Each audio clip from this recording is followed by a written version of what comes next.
Shalom saudaraku yang dikasihi oleh Tuhan. Bagaimana kabar Anda pada hari ini? Saya berharap kita semua di dalam keadaan baik, sehat, dan tetap semangat, antusias, khususnya di dalam kita belajar firman Tuhan dan juga di dalam kita berdoa. Hari ini kita akan melanjutkan pembelajaran kita. Jika pada hari Jumat yang lalu kita belajar bagian yang pertama, yaitu bagaimana kita menggali dan mempelajari Alkitab. Saudara, sesungguhnya sangat indah jika kita bukan sekedar membaca yang kemudian berlalu begitu saja, melainkan dengan tenang, merenungkan, menggali, lalu kemudian menuliskan untuk menjadi komitmen kita untuk kita bisa melakukan hari ini.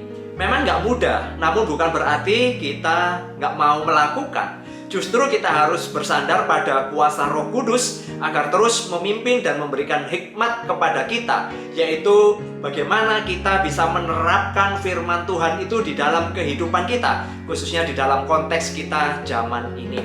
Saudara, kita mengetahui bahwa Alkitab ditulis oleh 40 orang penulis dengan rentang waktu 1500 tahun. Yang luar biasa adalah bagaimana para penulis Alkitab menceritakan hal yang sama, berbicara hal yang sama, yaitu karya keselamatan dari Allah yang tergenapi di dalam Yesus Kristus. Sejak manusia jatuh di dalam dosa, Allah yang mencari manusia, Allah yang punya inisiatif untuk menyelamatkan manusia. Janji penebusan itu terus diberitakan dari zaman ke zaman melalui sebuah umat yang dipilihnya, yaitu Israel, yang dijaga dengan keturunan-keturunannya. Maka kita perlu mengetahui bahwa setiap penulis yang diilhamkan oleh Allah untuk menulis sesuai dengan konteks dan masa pada zamannya. Puncak penggenapan itu terjadi dalam masa perjanjian baru, yang mana Allah sendiri menyatakan dirinya menjadi sama dengan manusia yang kita kenal di dalam Yesus Kristus. Apa yang tertulis di dalam perjanjian lama kini tergenapi di dalam perjanjian baru. Saudara, perjanjian lama mengarah kepada Kristus. Perjanjian baru juga mengajak kita untuk bisa mengenal lebih dalam tentang Kristus. Bahkan di dalam perjanjian baru kita melihat ada janji tentang kedatangan Kristus untuk yang kedua kalinya.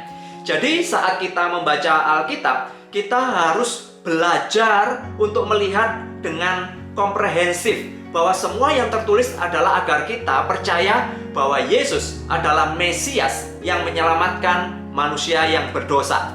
Seperti Jumat lalu saya memberikan langkah-langkah awal di dalam membaca Alkitab, yaitu berdoa, kemudian membaca satu bagian Alkitab, merenungkan, menyelidiki, memperhatikan, kemudian belajar untuk menuliskan atau memberi tanda, dan kemudian membuat sebuah komitmen.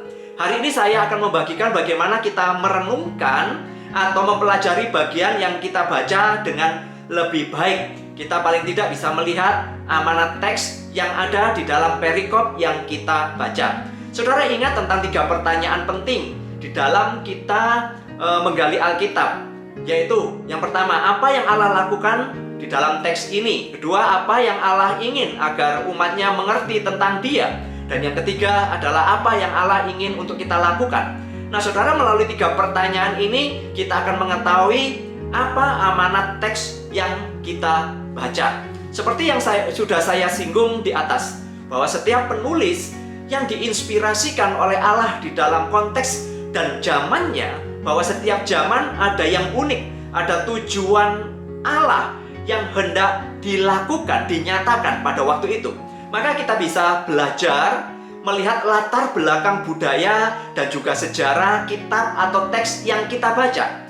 Untuk hal ini Anda tidak perlu kesulitan karena ada banyak tools. Anda bisa buka Google yang begitu banyak memberikan latar belakang Alkitab. Anda tinggal buka lalu kemudian ketik, misalnya latar belakang kitab Imamat.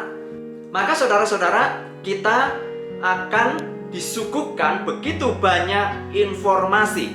Nah, saudara, berikutnya Anda bisa melihat kitab atau teks yang Anda baca itu bentuk atau gendernya apa. Mungkin itu berupa satu narasi, kisah sejarah, mungkin itu berupa syair seperti kitab Mazmur, atau mungkin Amsal, atau mungkin juga itu berupa perumpamaan, surat-surat, atau mungkin itu berupa nubuatan. Jadi saudara-saudara, kita nggak usah panik. Anda tinggal search di Google, pasti itu akan menolong kita untuk mendapatkan informasi kitab yang akan kita baca. Nah saudara-saudara, dari 3 pertanyaan utama di atas, kita bisa menambahkan beberapa pertanyaan lain lagi agar kita semakin mengerti untuk kemudian bisa kita terapkan. Yaitu, apa yang penulis ingin kita mengerti ketika kita membaca bagian yang kita baca. Bagaimana kita memahami dari teks ini? Kita bisa memilah-milah, saudara, siapa yang berbicara. Itu perkataan Tuhan atau kemudian sebuah percakapan di antara para murid, atau kemudian penulis sendiri yang memberikan penjelasan. Lalu apa yang dikatakannya? Perkataan itu ditujukan kepada siapa? Nah, kita juga bisa kemudian bertanya, bagi kita yang hidup di zaman ini, apa kepentingannya atau apa sih signifikannya bagi kita? Nah, akan memberikan contoh. Kita buka di dalam Injil Markus pasal yang ke-8 ayat yang ke-14 sampai yang ke-26. Oke. Markus 8 ayat 14 sampai 26. Secara singkat saja saudara-saudara, Alkitab kita LAI memberikan judul yaitu tentang ragi orang Farisi dan ragi Herodes. Ini adalah sebuah narasi percakapan Yesus dengan para muridnya. Saudara, 3 pertanyaan utama yang kita tanyakan. Apa yang Allah lakukan di dalam teks ini? Apa yang Allah ingin agar umatnya mengerti tentang Dia? Apa yang Allah ingin untuk kita lakukan? Maka dari bagian Markus 8 ini kita bisa menjawabnya seperti ini nih. Yesus memperingatkan para murid akan bahaya ketidakmengertian terhadap dirinya yang adalah Mesias, Anak Allah. Sekali lagi, Yesus memperingatkan para murid akan bahaya ketidakmengertian terhadap dirinya yang adalah Mesias, Anak Allah. Kita bisa melihat latar belakangnya, bahwa penulis Injil ini adalah Markus. Kita bisa ketik sekali lagi latar belakang Injil Markus, itu akan keluar semua. Tujuan Injil Markus ini adalah agar jemaat memiliki dasar iman yang teguh di dalam menghadapi segala kemungkinan, serta mendorong mereka untuk tetap setia meskipun harus menderita karena Injil. Nah, mengapa Yesus memperingatkan para murid atas ketidakmengertian mereka kepadanya?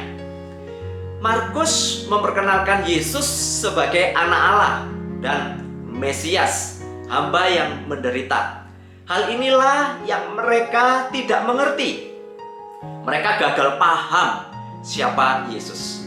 Apa yang Yesus maksudkan dengan ragi berbeda dengan apa yang dimengerti, dipikirkan oleh para murid pada waktu itu.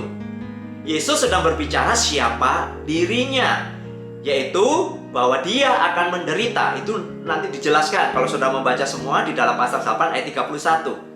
Bukan berbicara tentang makanan atau roti. Bukankah mereka baru saja melihat satu peristiwa mukjizat bahwa Yesus memberi makan 4.000 orang?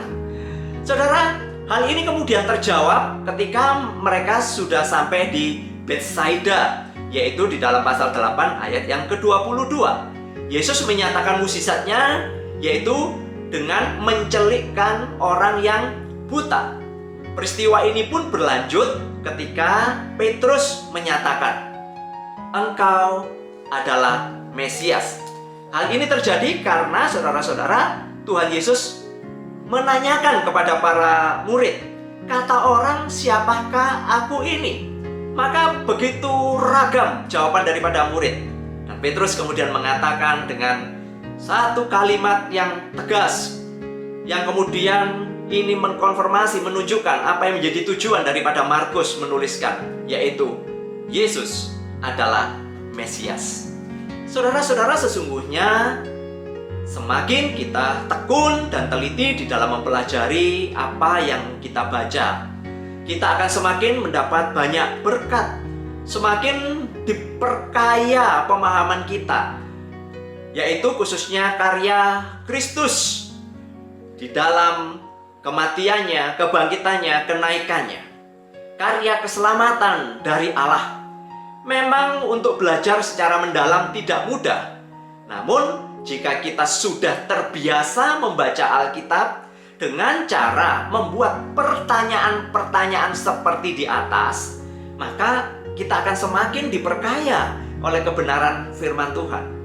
Jangan menyerah terlebih dahulu sebelum mencoba. Memang awal sulit, tetapi lama-kelamaan kita akan terbiasa. Sama seperti saudara tatkala pertama kali mau membaca Alkitab, rasanya sulit karena akan ngantuk lah dan berbagai macam alasan saudara. Tapi kita kalau sudah terbiasa maka itu akan menjadi enak. Demikian juga sama tatkala kita belajar firman Tuhan dengan penggalian, menemukan apa sih amanat teks yang sesungguhnya di dalam bagian ini. Saudara memang perlu belajar, dan belajar. Sampai saat ini pun saya juga masih belajar. Sekali lagi, saya juga belajar dan terus belajar. Karena ada bagian-bagian yang saya tidak mengerti. Tapi saya percaya ada kuasa Roh Kudus yang boleh membimbing saya. Ada banyak tools yang boleh kita buka. Saudara-saudara, mari kita belajar untuk membiasakan diri membaca Alkitab, merenungkan firman Tuhan, menggalinya dengan serius. Baca saja pelan-pelan. Ajukan pertanyaan-pertanyaan singkat. Apa, mengapa, misalnya begitu. Yang terpenting saudara-saudara, sebelum melakukan itu, berdoalah, minta pimpinan Roh Kudus. Kiranya apa yang saya berikan ini boleh menjadi berkat walaupun sangat singkat. Sekali lagi, sesungguhnya ini pembelajaran yang panjang dan lama, tetapi biarlah paling tidak saudara memulai dengan hal-hal yang sederhana.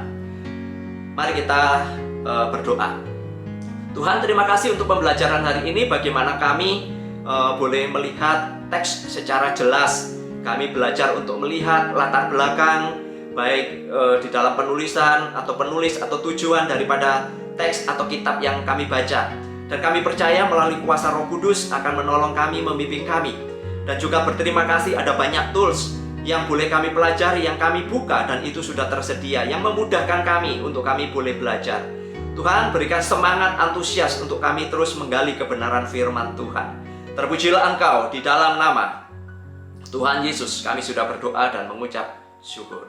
Kiranya berkat dari Allah Bapa, Tuhan Yesus, dan Roh Kudus boleh menyertai kita untuk mau belajar firman Tuhan dengan lebih serius. Terpujilah Tuhan kekal selama-lamanya.